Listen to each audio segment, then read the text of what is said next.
안녕하세요. 이완입니다. 오늘은 능엉경 구강 새벽에 오는 것을 막을 수 없다. 알아차리는 성품에 대하여 강의해 드리겠습니다.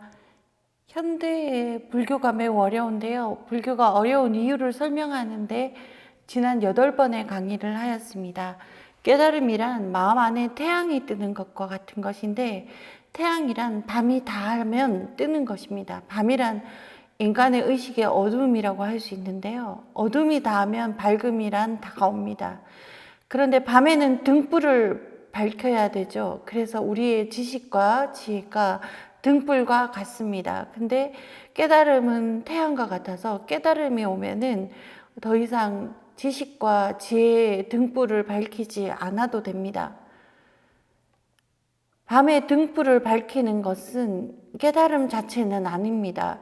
제가 대학원에서 서양 철학사를 1년 동안 일주일에 한 번씩 세미나를 한 적이 있는데요. 그 이후로 저는 역사를 낙관하게 되었습니다. 그래서 흐름이라는 것이 존재하고 그것은 항상 더 나은 쪽으로 발전한다는 것인데요. 우리의 인류의 역사는, 인류의 문명이 발달해 온 것은 지식과 지혜가 발달해 온 것이죠.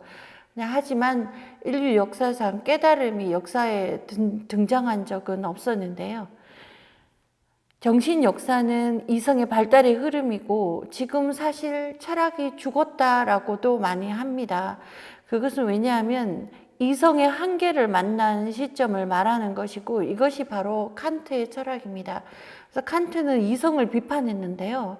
순수 이성 비판, 실천 이성 비판, 이것이 바로 인간 스스로의 이성의 한계를 받아들이는 저서입니다. 하지만 칸트의 주장도 인간의 이성이 진리를 알 수는 없지만 생각해 볼 수는 있다, 이렇게 그의 입장을 밝혔습니다.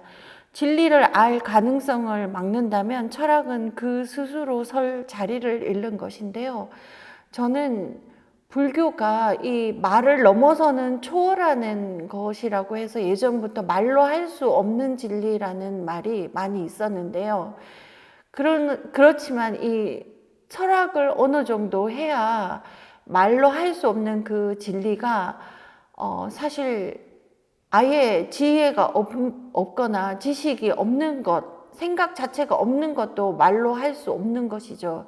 그래서 이 말로 할 수 없는 그런 경지라는 것이 아주 수준 이하에도 속하고요, 수준이 아주 높은 곳에서도 속합니다. 진리를 생각하는 것만으로도 인간의 이성은 그 자리를 찾을 수 있다는 칸트 나름대로의 입장도 이해는 할 수 있습니다.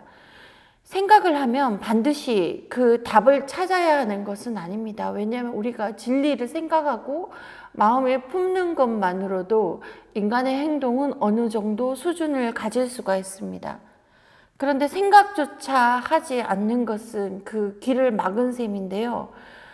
불가에서 가나선을 하는 것도 이 생각으로 다다를 수 없는 어떤 막다른 지점을 깨달음의 문으로 삼은 것입니다.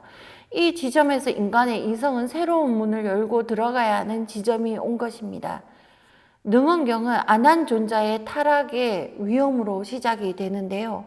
아난은 붓다의 아름다움에 반해서 출가를 했고, 또 마든가의 아름다움에 또 홀려서 사고를 칠 뻔했습니다. 무언가를 대상으로 삼는 것은, 그것을 좋아하고 사모하는 것도 그것을 진실로 만나는 방법은 아닙니다. 우리가 살아갈 때에도 삶이 나에게 등을 돌린 그 지점이 삶을 정말로 이해할 수 있는 시작점이 됩니다. 마치 우리가 사랑하는 사람의 등을 보았을 때 그때에서야 진짜 사랑을 알게 되는 것과 같습니다.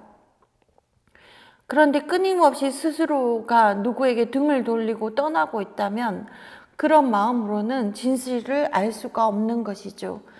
누군가의 등을 바라볼 수 있는 마음이 바로 삶의 뒷모습을 볼 수 있는 마음인데요. 이 삶의 뒷모습, 어떤 사람의 등은 어떤 진실을 보여줍니다. 앞모습은 내가 보여주고 싶은 모습을 보여주는 것이지만 뒷모습은 그 사람의 삶에 있는 그대로의 어떤 모습을 보여주는 것이기 때문에 그렇습니다. 그렇게 삶의 뒷모습, 사랑하는 사람의 등을 볼 수 있는 마음은 주인이기 때문에 가능한 것입니다. 내가 자꾸 손님이 돼서 자꾸 등을 돌리고 떠나는 것은 객으로 살아가고 있는 것입니다. 내가 누군가를 버리는 것은 내가 자꾸 마음이 헤매고 방황하는 것입니다. 누가 나를 버리는 일이 일어나는 것은 어떻게 보면 내가 주인이 되어가고 있다는 증거입니다. 근데 우리의 에고의식은 이렇게 누군가의 등을 보았을 때, 누군가에게 버림을 받았을 때 상처를 받죠.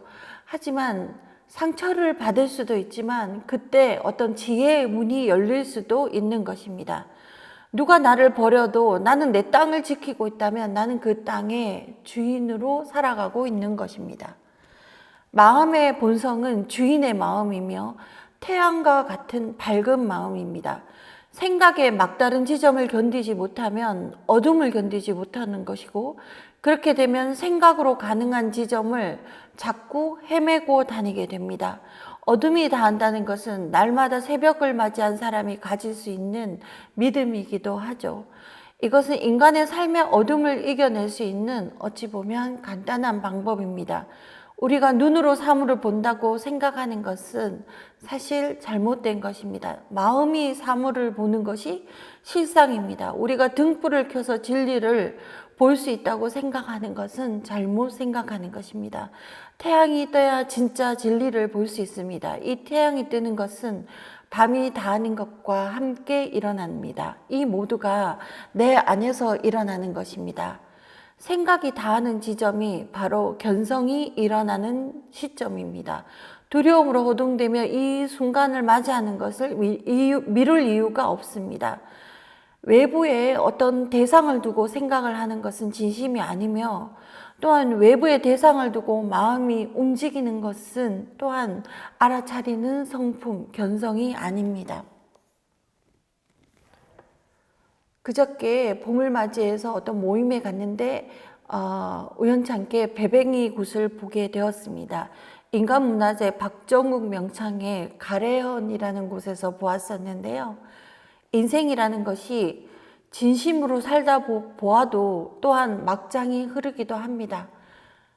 그것이 인생이라는 생각이 저는 들었습니다. 또 그것이 그렇게 판소리로 들었을 때 해악을 보여주기도 했습니다. 해악을 알면 인생의 그런 막장이 또 아름답게 보이기도 하는 것입니다. 인생은 아름답기도 하고 슬프기도 한 것 같습니다. 인생을 사랑하는 여러분, 사랑해 보셨다면 이제 초월해 보세요.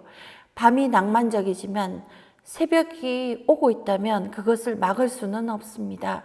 마음 공부 처음 하실 때에는 배뱅이 굿을 보듯 인생을 보시고 객관적으로 보시고 인생의 아름다움과 슬픔을 한번 느껴보시고요. 새벽이 오면 그것의 밝음과 찬란함을 받아들이세요.